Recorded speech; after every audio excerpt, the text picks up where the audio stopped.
नेताजी देश के सामने आने वाली चुनौतियों को भलीभांति समझते थे, उनके प्रति सबको आगाह करते थे।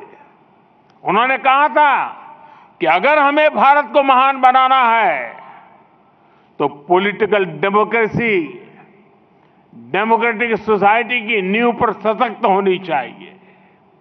लेकिन दुर्भाग्य से आजादी के बाद उनके इस विचार पर ही कड़ा प्रहार किया गया।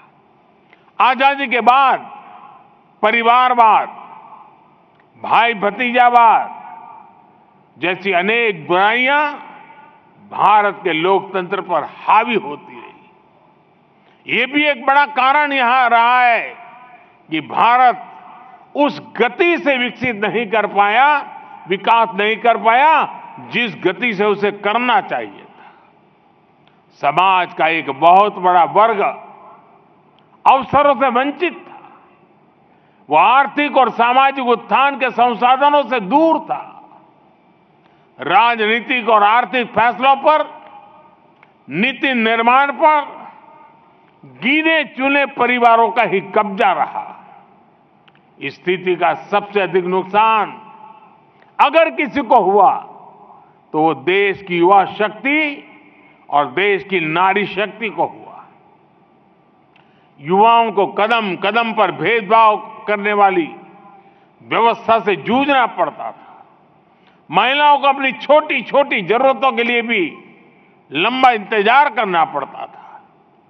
कोई भी देश ऐसी परिस्थितियों के साथ विकास नहीं कर सकता था और यही भारत के भी साथ हुआ। इसलिए 2014 में सरकार में आने के बाद हम सबका साथ सबका विकास की भावना से आगे बढ़े। आज 10 वर्षों में देश देख रहा है स्थितियां कैसे बदल रही है।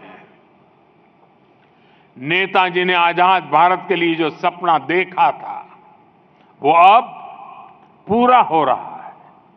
आज गरीब से गरीब परिवार के बेटे बेटी को भी विश्वास है कि आगे बढ़ने के लिए उसके पास अवसरों की कमी नहीं है।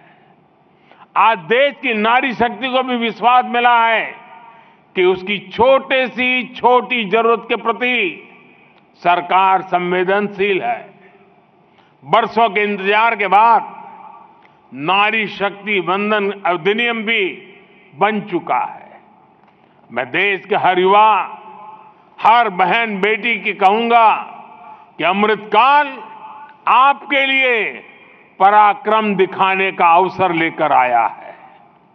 आपके पास देश के राजनीतिक भविष्य के नवनिर्माण का बहुत बड़ा अवसर है। आप विकसित भारत की राजनीति को परिवर्तन करने में बड़ी भूमिका निभा सकते हैं।